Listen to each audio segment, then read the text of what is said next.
va prier sur toi avant de commencer. Alors, Père, c'est toi qui donnes la force, c'est toi qui donnes le courage, et c'est une bonne définition de notre pasteur, un homme de force et de courage. Il y a 4 mois, l'ennemi, encore une fois, a essayé de le tuer, mais il s'est relevé, Père éternel. Il est ici ce matin avec son beau sourire, avec son cœur rempli de joie et de reconnaissance, avec un message pour ton peuple. Que nos cœurs soient ouverts, que nos oreilles soient ouvertes, que personne ne sorte d'ici ce matin en disant « j'ai rien reçu ». Parce que si tu cherches, tu trouveras. Amen. Amen. Amen. Merci. Ça plaisir. Alléluia. Merci Seigneur ce matin. Et le message ce matin que le Seigneur m'a donné, il y a 1 mois, j'ai commencé à être pénétré par ce message. Et tout à coup, dans les semaines qui ont suivi,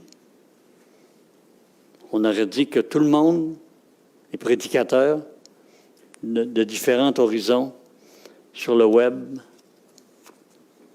arrivaient tous avec quelque chose dans le même style, avec le même début, la même emphase, mais aucun de ces messages n'a touché le point que le Seigneur m'avait donné au départ. Et j'ai dit, merci Seigneur, tu veux que je l'enseigne, tu veux que je le donne, et je vais le donner. Et c'était sur la crainte de l'Éternel. Mais le passage qui m'avait touché, c'est un petit passage tout petit dans les Proverbes. La crainte de l'Éternel, c'est la haine du mal. La crainte de l'Éternel, c'est la haine du mal. Proverbe 8, verset 13. Et au chapitre 9, ça nous dit que la crainte de l'Éternel, c'est le commencement de la sagesse. Et j'ai vu un attachement entre les deux, pour moi, qui était une bénédiction de Dieu. Souvent, j'entends parler de la crainte de l'Éternel. J'ai entendu beaucoup de messages de la crainte de l'Éternel. Mais c'était presque toujours des messages assommants. Des messages, fais attention, ses yeux sont là, il te surveille. Tu vas passer au cash. Mais ces 2 passages de la parole nous donnent un enseignement qui nous fait réaliser la marche avec Dieu d'un angle qui enlève bien des questions sur le don de Dieu de Jean 3,16. On va se lever et on va lire la parole de Dieu. Jean 3, 16. Et souvent, quand on lit la parole de Dieu, vous devez avouer comme moi qu'après avoir lu Jean 3, 16, on arrête là. Car Dieu t'a donné le monde, aimé le monde qu'il a donné son Fils unique.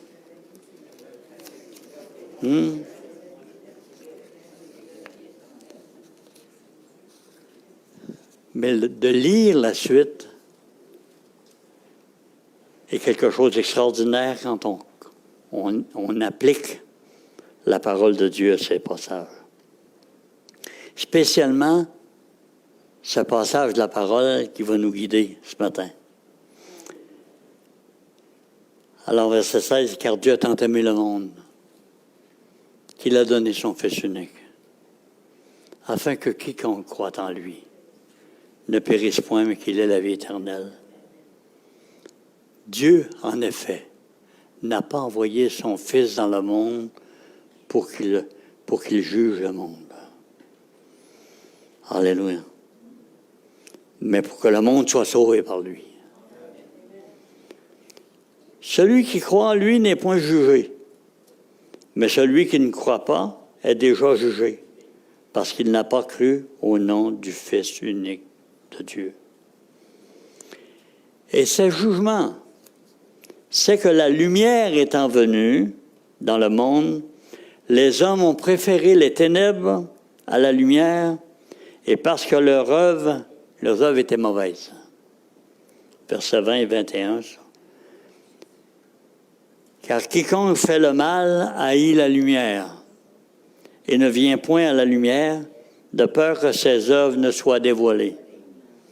Mais celui qui agit selon la vérité vient à la lumière, afin que ses œuvres soient manifestées parce qu'elles sont faites en Dieu.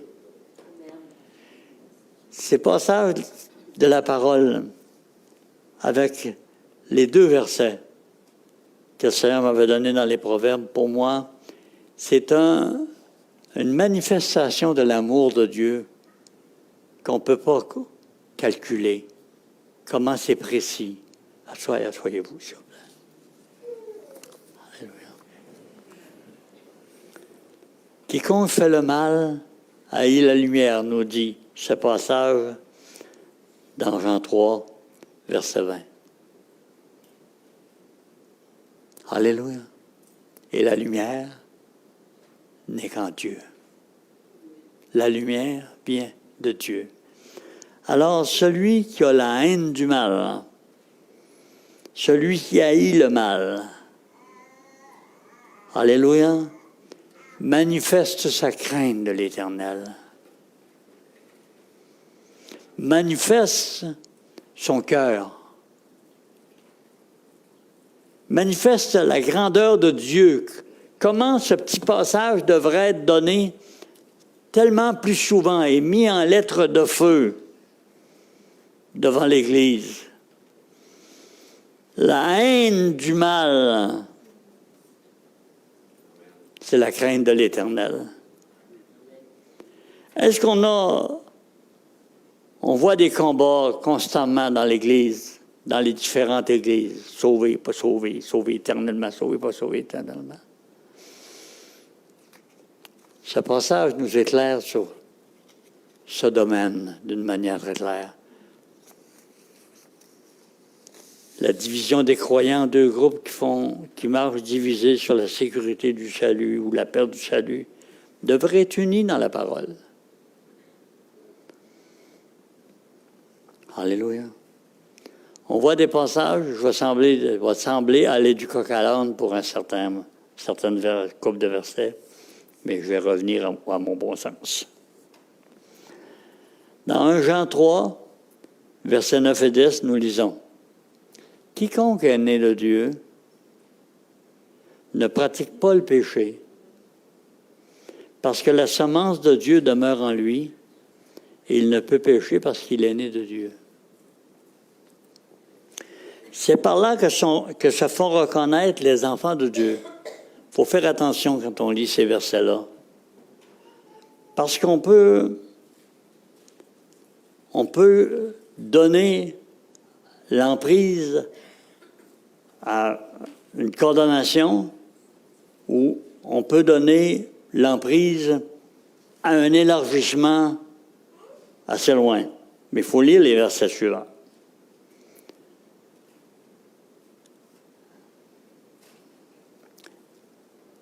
C'est par là que se font connaître les enfants de Dieu et les enfants du diable. Quiconque ne pratique pas la justice n'est pas de Dieu. Non plus que celui qui n'aime pas son frère.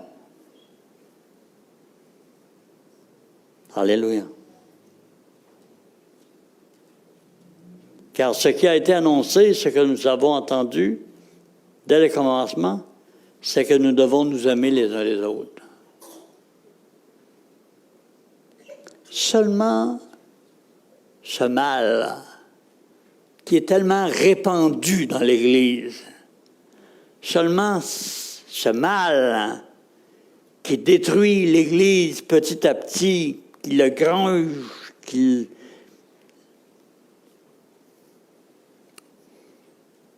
Alléluia.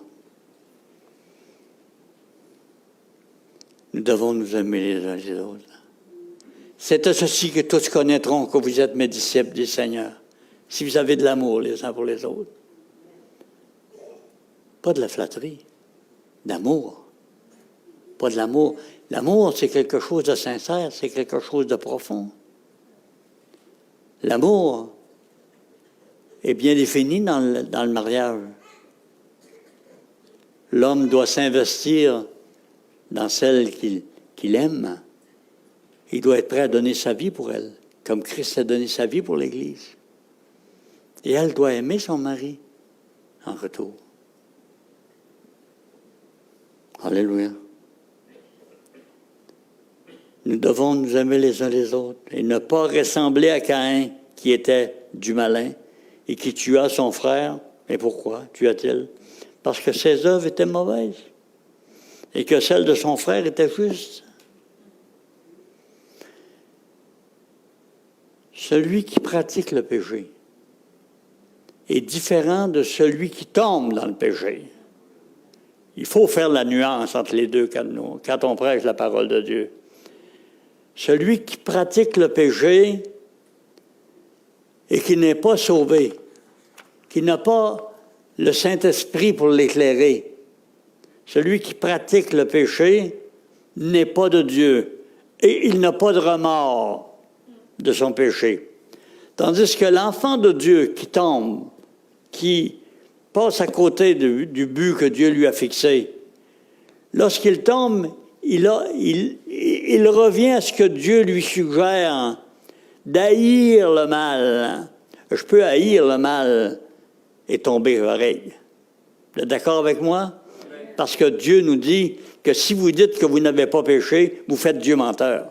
Donc, tout homme pêche. Alléluia. On n'est pas à l'abri du péché, pour autant. Mais les versets 9 et 10 et 2:1 nous communiquent une grande bénédiction. Si nous confessons nos péchés, il est fidèle et juste pour nous les pardonner et pour nous purifier de toute iniquité. Et si nous disons que nous n'avons pas péché, nous le faisons menteur. Et sa parole n'est point en nous. C'est sévère, ça, frères et sœurs. Ces passages de la parole de Dieu ne sont pas donnés pour regarder au voisin et dire « Oh, lui, il n'a pas la crainte du mal. » Non, non, non, non. C'est fait pour regarder ton cœur, puis quand tu as fait le tour de ton cœur avec ça, tu en as assez, tu ne vas pas plus loin. Tu découvres des petits nids qui sont pleins de mauvaises choses. Puis il dit, mes petits-enfants, je vous écris ces choses afin que vous ne péchiez point. Et si quelqu'un a péché, nous avons un avocat près du Père, Jésus-Christ le juste. Il est lui-même une victime expiatoire pour nos péchés, non seulement pour les nôtres, mais pour ceux du monde entier, pour tous ceux qui vont à lui pour être restaurés, pour être sécurisés. La crainte de l'Éternel, j'ai découvert, il y a beaucoup de versets sur la crainte de l'Éternel. Et après avoir fait le tour, j'ai vu que c'était comme toutes des petites lumières rouges. Pas des feux qui changent au rouge, au vert, au jaune. Toutes des petites lumières rouges qui flashent dans la parole, puis qui nous dit, fais attention, j'ai quelque chose à te montrer là.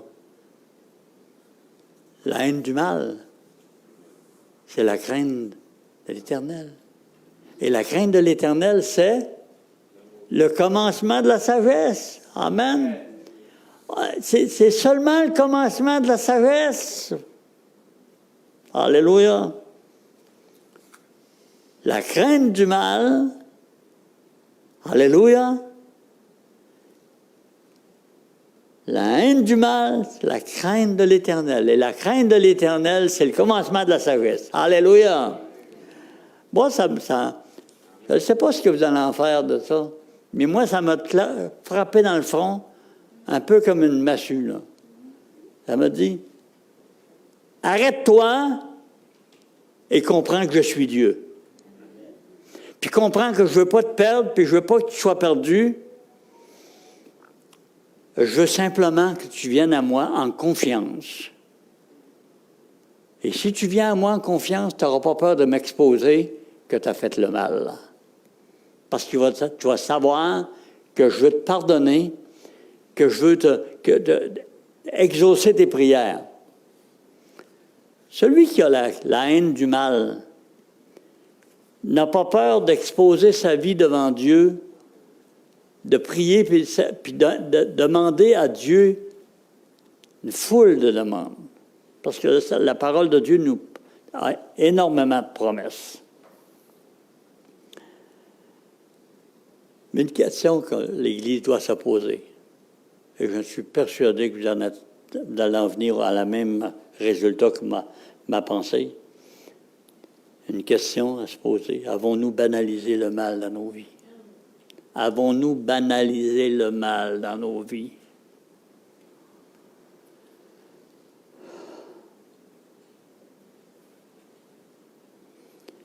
Ce n'est pas donné pour juger les autres, mais pour s'examiner, se rassurer soi-même. Souvent, le diable, quand la parole de Dieu nous dit de revêtir l'armure du croyant pour éteindre les traits enflammés du malin. Les traits enflammés du malin viennent contre toi quand tu pêches et que tu es croyant. Quand tu es incroyant, il t'a de son bord. Il ne t'achale pas. Il ne parle pas. Il a trop peur de te déranger puis que tu tombes de l'autre côté. Mais quand tu crois et que tu as la haine du mal, il va te harceler, il va te frapper sur toi, et c'est à ce moment-là que tu mets le bouclier de la foi, qui éteint le trait enflammé du malin, et tu retrouves ta paix. Alléluia. Alléluia. Je haïs le mal sous toutes ses formes. Et si je tombe, je vais à Jésus. Amen. La crainte de l'Éternel n'est pas donnée pour condamner quelqu'un, frère, pour l'amener à une pensée de condamnation. C'est amené pour la pensée de surveiller sa vie, de surveiller ses intentions, afin d'être toujours au diapason de la parole de Dieu, ce que Dieu veut. Mais on n'en parle pas tellement. On en parle simplement sous un angle. Surveille-toi le gun derrière ta tête. Alléluia. Je vais à Jésus. Le mot tomber n'est pas roulé dedans. Vous savez? Tomber dans le péché n'est pas se vautrer à l'intérieur. Celui qui va plus loin, qui se vautre à l'intérieur du péché, n'a pas la haine du mal. Et il doit se poser des questions. Est-ce que j'ai le Saint-Esprit en moi? Est-ce que j'ai reçu l'Esprit de Dieu? Est-ce que j'ai vraiment été touché par l'Esprit de Dieu? Alléluia. Dans 1 Pierre 2,11, ça nous dit, « Bien-aimés, je vous exhorte comme étrangers et voyageurs sur la terre, à vous abstenir des convoitises qui font la guerre à l'âme. »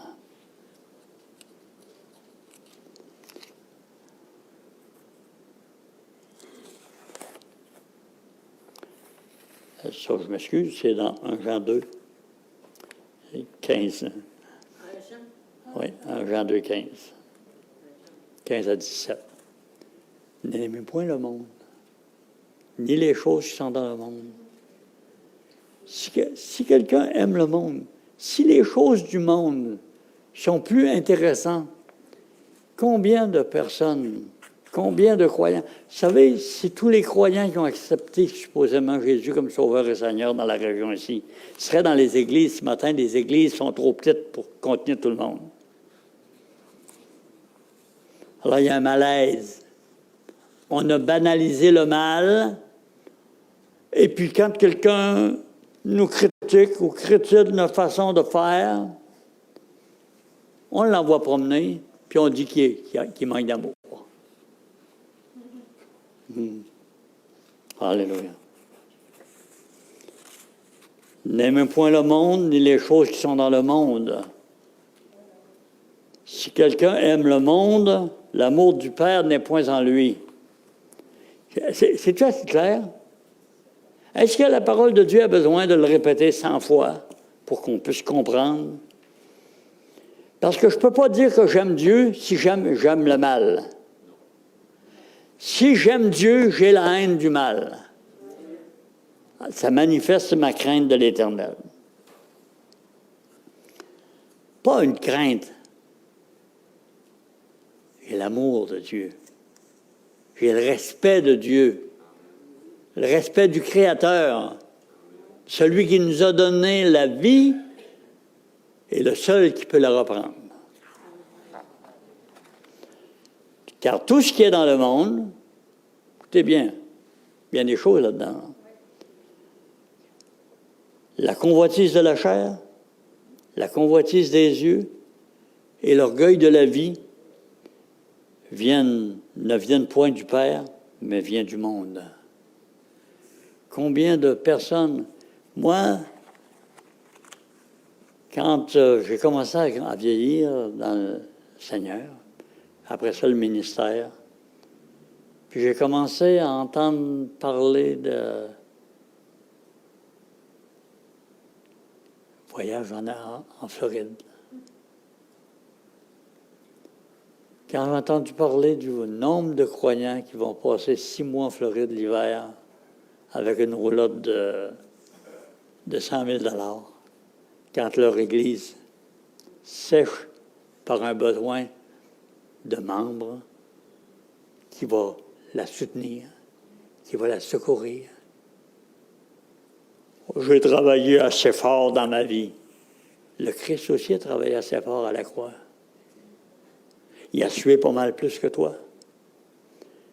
Il a sué, puis il y avait les granules de sang coulaient à travers tous les petits pics qui avaient troué son corps. Chacun prend son bord. Il n'y a rien de plus triste que d'être en Floride puis de voir un automobile du Québec qui passe en disant, avec une plaque marquée dessus, « Nous dépensons l'héritage de nos enfants. »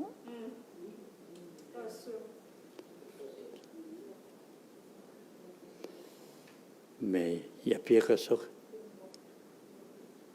Quand nous voyons des hommes, j'ai vu là, de mes yeux, vu, entendu de mes oreilles, des hommes demander pour l'aide de Dieu pour que leur commerce qui débutait prospère, qu'ils deviennent, et après qu'ils furent millionnaires, ont changé l'Église parce que l'Assemblée voulait bâtir un bâtiment adéquat pour le grand nombre de croyants qui arrivaient. Et ils sont déplacés. Parce que, soi-disant, les gens d'Église ne savent pas administrer l'argent. Ils savent administrer des prières à Dieu pour qu'ils fassent de l'argent, mais ils ne savent pas administrer l'argent que Dieu pourrait leur donner à travers ceux qui ont reçu de Dieu. Ça, c'est l'orgueil de la vie, ça.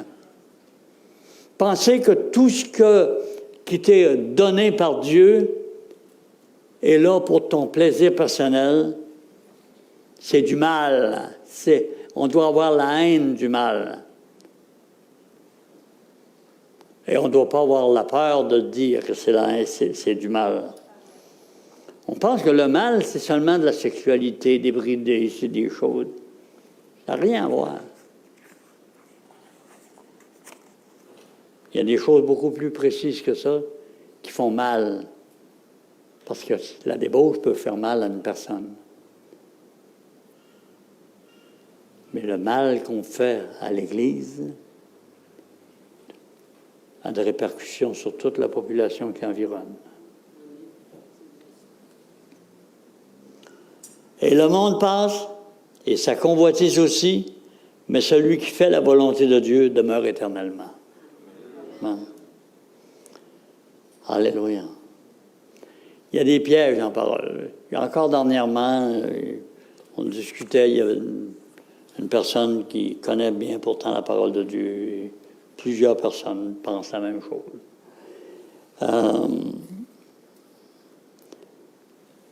Le fameux Hébreux 6, 4 à 8, comme une possibilité de perdre votre salut.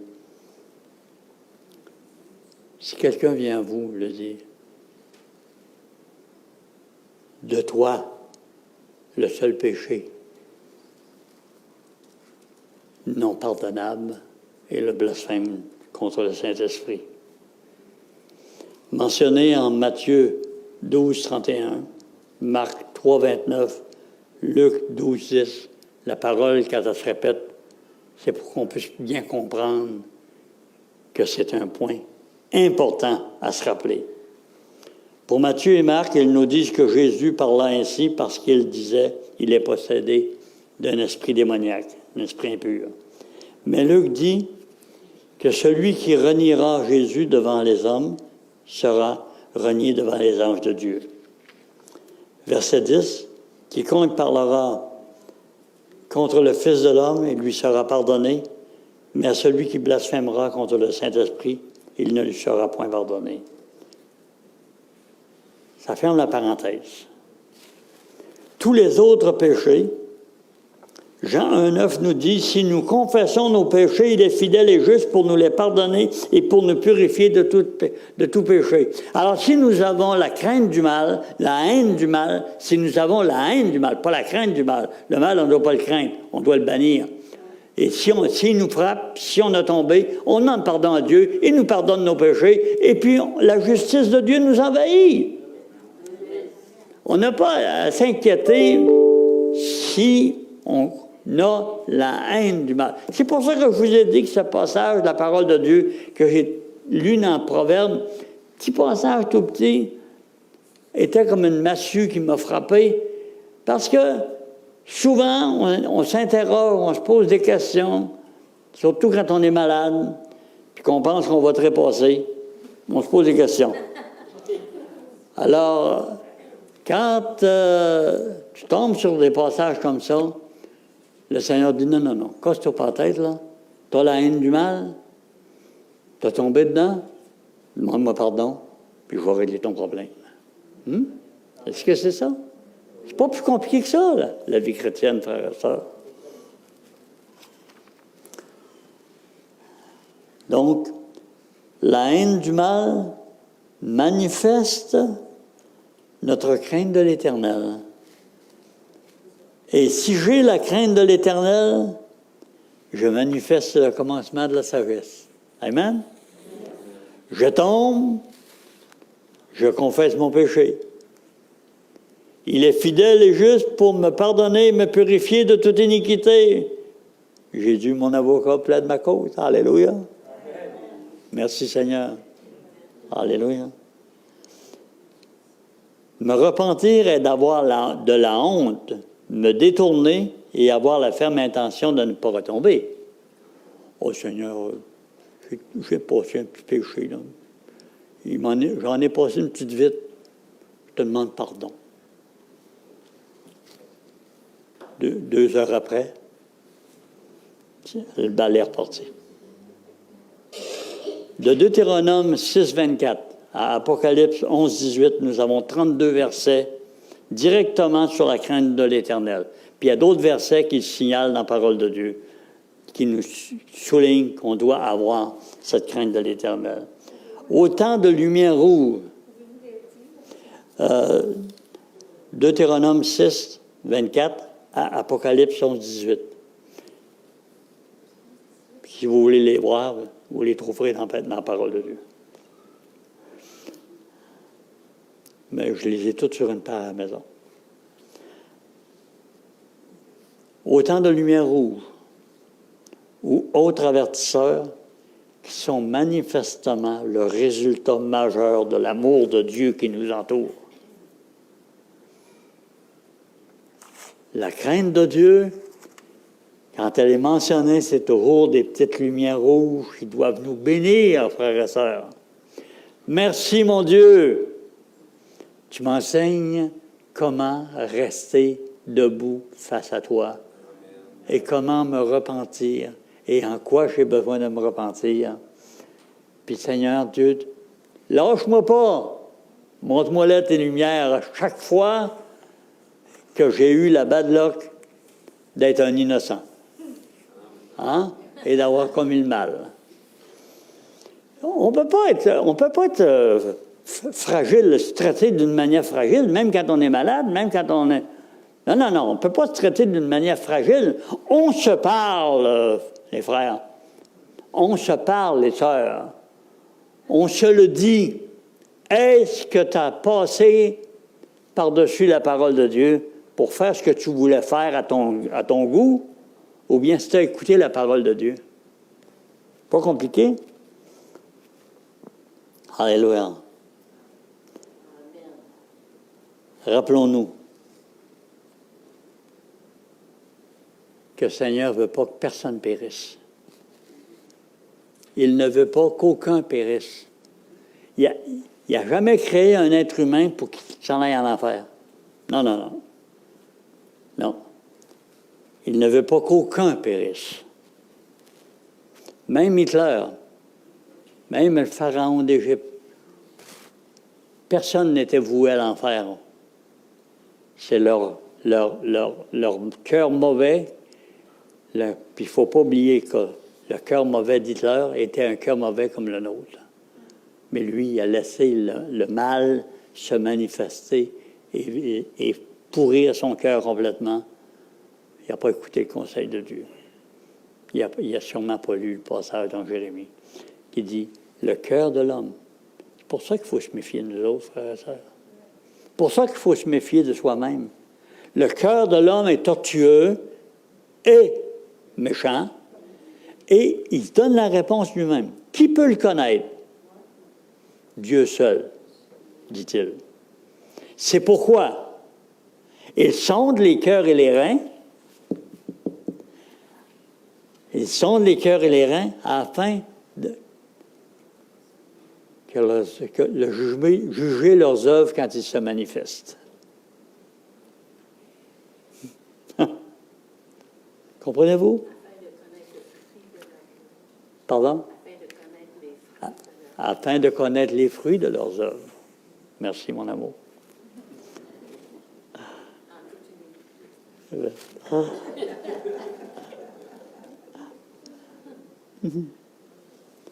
Alléluia. Et dans 2 Pierre 9,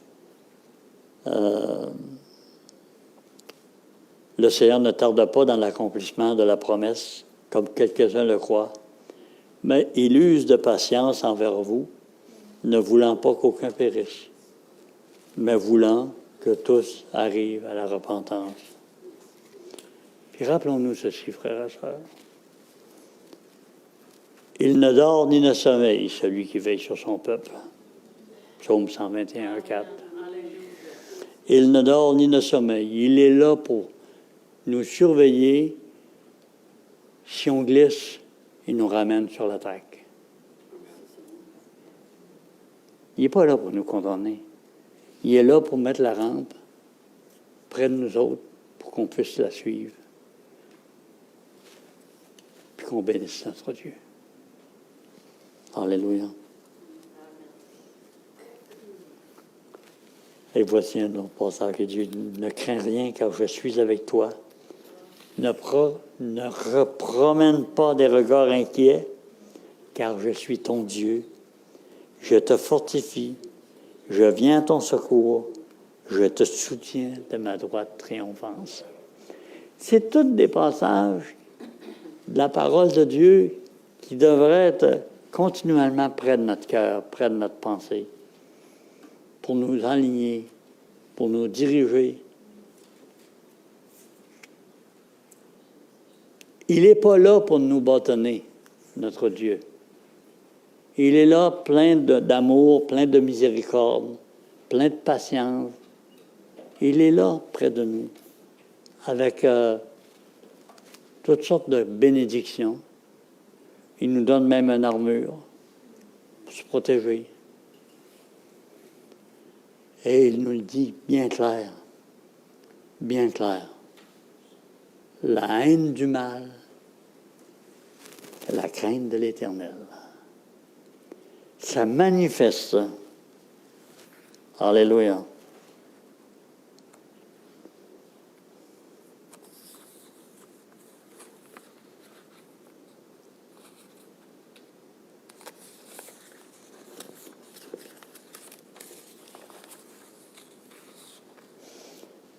Donc,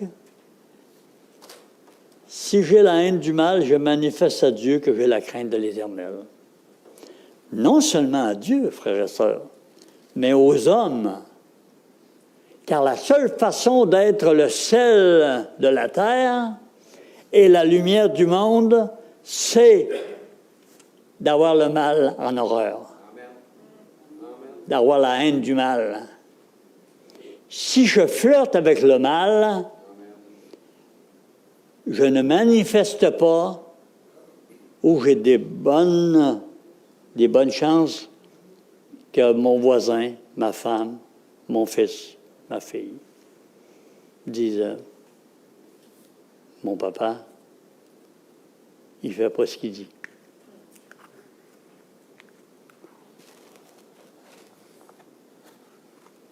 Alléluia. C'est pas difficile d'être vu comme le sel de la terre. C'est de s'éloigner du mal.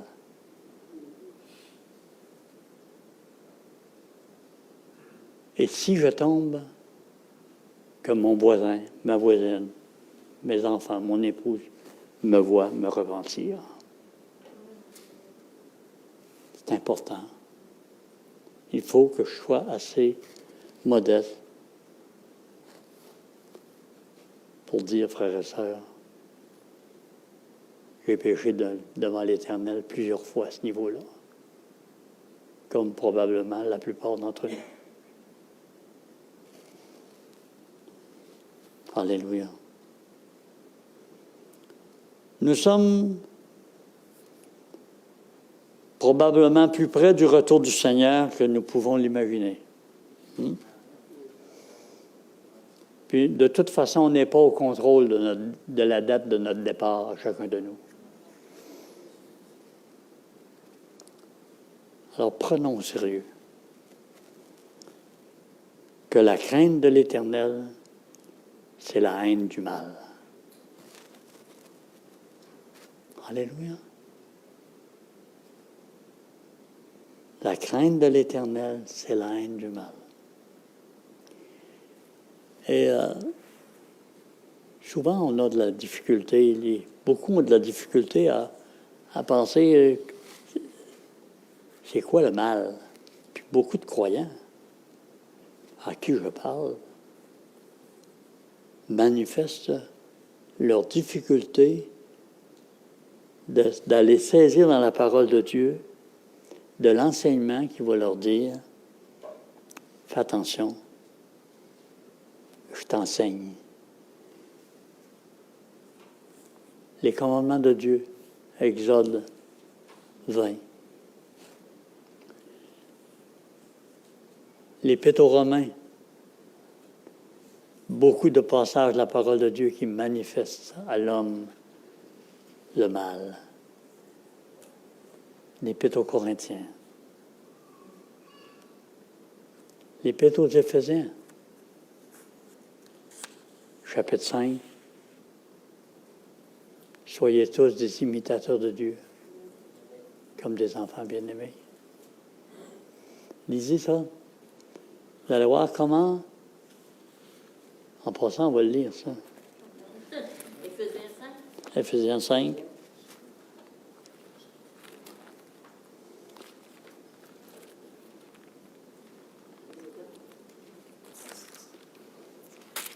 À partir du verset 1.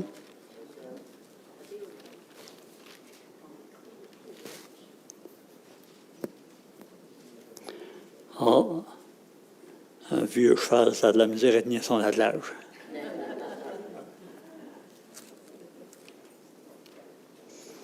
Devenez donc les imitateurs de Dieu comme des enfants bien-aimés.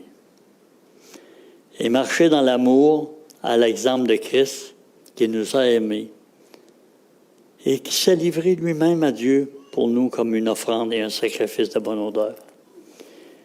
Que l'impudicité, qu'aucune espèce d'impureté, et que la cupidité ne soit pas même nommée parmi vous, ainsi qu'il convient à des saints. Qu'on n'entende ni paroles déshonnêtes, ni propos insensés, ni plaisanteries, choses qui sont contraires à la bienséance. Oh, voyons, Seigneur, la bienséance, qu'est-ce qu'elle fait là-dedans? Elle ne me plaît pas. Elle ne me plaît pas, ton manque de bienséance. Tes petites histoires qui discréditent souvent l'être humain autour de toi.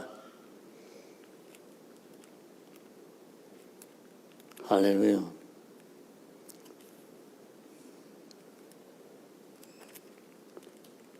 Qu'on entende plutôt des actions de grâce. Car sachez-le bien, aucun impudique ou impur ou cupide, c'est-à-dire idolâtre, n'a d'héritage dans le royaume de Christ et de Dieu.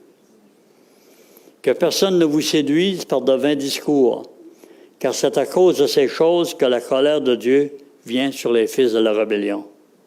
N'ayez donc aucune part avec eux. Autrefois, vous étiez ténèbres.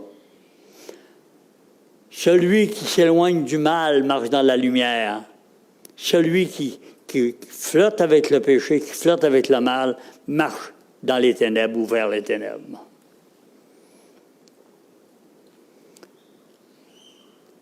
Que personne ne vous séduise par un vain discours, car c'est à cause de ces choses que la colère de Dieu vient sur les fils de la rébellion. N'ayez donc aucune part avec eux. Autrefois, vous étiez ténèbres, et maintenant, vous êtes lumière dans le monde, dans le Seigneur. Marchez comme des enfants de lumière. Alléluia! C'est à ça que le croyant est appelé à vivre. Marchez par le Saint-Esprit, par la direction du Saint-Esprit. Marchez dans la lumière. C'est pas compliqué.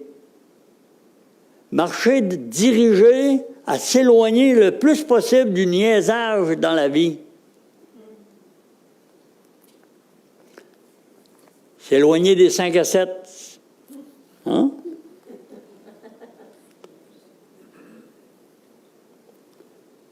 Alléluia. Marcher comme des enfants de lumière. Car le fruit de la lumière consiste en toutes sortes de bonté, de justice et de vérité. Alléluia! Celui qui marche dans la haine du mal a la crainte de Dieu, la crainte de l'Éternel et, alléluia, son fruit, c'est un fruit dans la lumière qui consiste en toutes sortes de bonté, de justice et de vérité. Examinez ce qui est agréable au Seigneur. Examinez, sondez la parole de Dieu. Bon sang, c'est pas compliqué. Sondez la parole de Dieu. Ce que je vous dis aujourd'hui, c'est une fleur.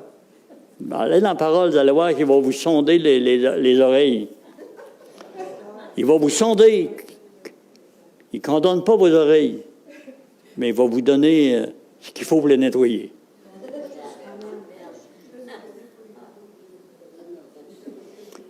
Examinez ce qui est agréable au Seigneur. Et ne prenez point part aux œuvres infructueuses des ténèbres. Il parle ici ce que les ténèbres sont, ce que la lumière est. Et je dois, à la lumière de cette lecture de la parole de Dieu dans Éphésiens et dans d'autres passages de la parole, ça m'amène à m'examiner. Est-ce que je suis né de nouveau? Est-ce que j'ai le Saint-Esprit? Est-ce que j'ai compris quelque chose?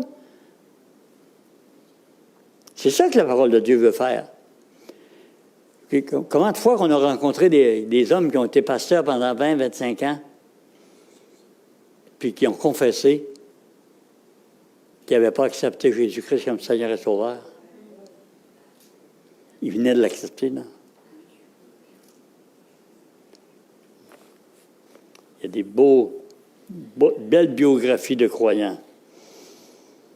des hommes de Dieu qui ont fait leur marque dans l'œuvre de Dieu, mais qui ont été des années, qui ont fait le collège biblique. Pensez pas que le collège biblique, là, ça donne un permis ad vitam aeternam devant l'Éternel, ça, là. Que ça règle tous les problèmes de l'homme. Là.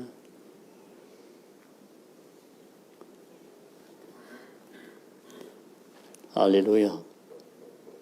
Car il est honteux de dire ce qu'ils font en secret. Mais tout ce qui est condamné est manifesté par la lumière. Tu vis dans la lumière,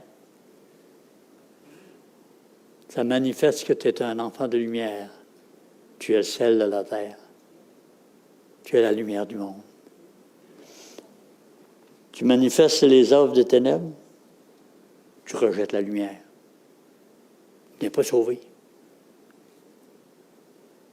Demande à quelqu'un à qui tu as confiance, au pasteur ou à l'autre, de t'aider à comprendre le salut, puis à te guider vers le chemin du salut. Il n'y a pas de honte là-dedans, frères et sœurs. La honte, c'est de négliger de le faire puis se ramasser sur le diable.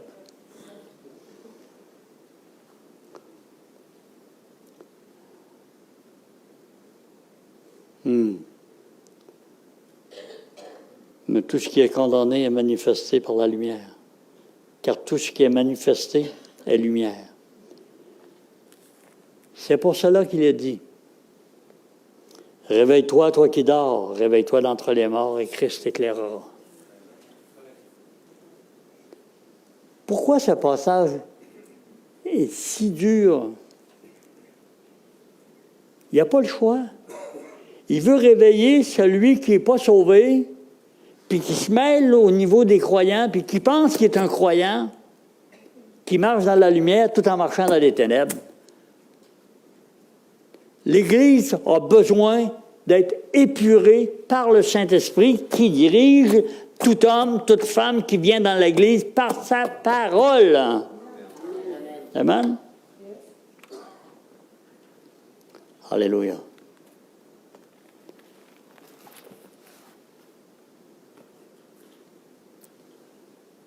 Alléluia.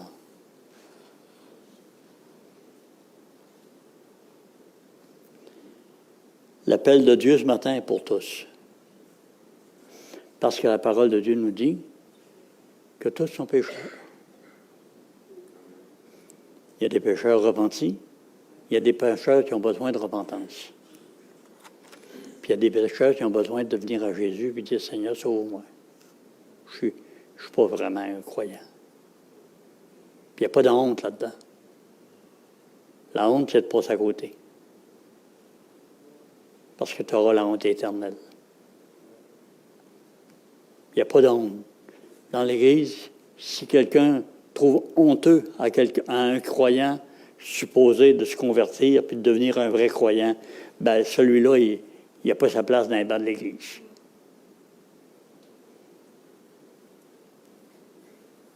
Allez, ou bien lui-même doit se repentir.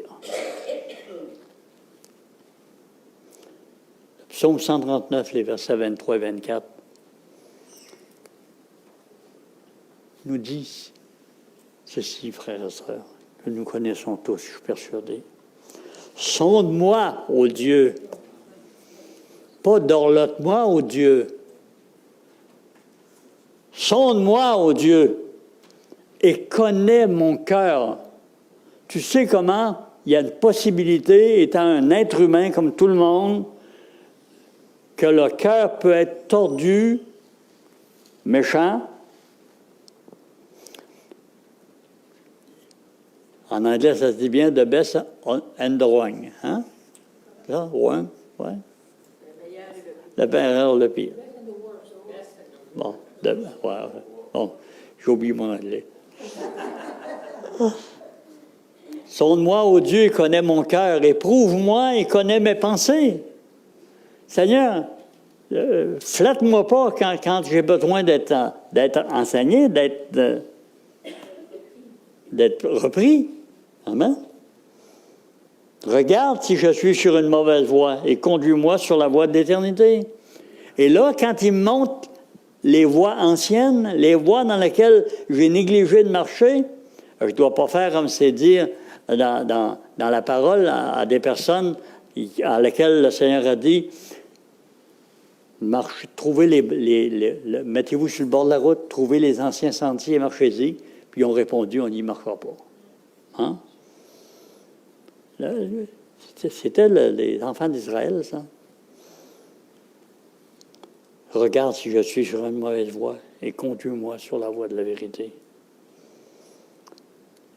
Nous pouvons utiliser cet appel avec sincérité et obéir. Mais souvenons-nous, il ne dort ni ne sommeille celui qui veille sur son peuple. Amen. On va se lever, s'il vous plaît. Puis on va peut-être, Benoît, tu peux mettre sonde-moi au Dieu. Puis avec sincérité de cœur, toucher dans notre cœur. Si je désobéis, si le Seigneur me montre quelque chose en parole, puis que je désobéis, mais que je puisse être capable de dire, d'aller chercher la connaissance de ce qui m'arrive, puis demander pardon à Dieu. Amen. Alors, on va le faire tous ensemble. Ça va être on va s'en servir comme d'un moyen d'appel ce matin. OK? Amen.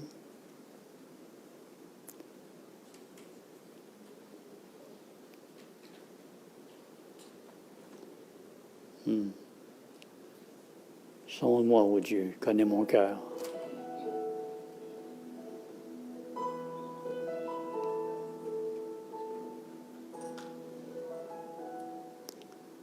Qu'on puisse le dire au Seigneur sincèrement.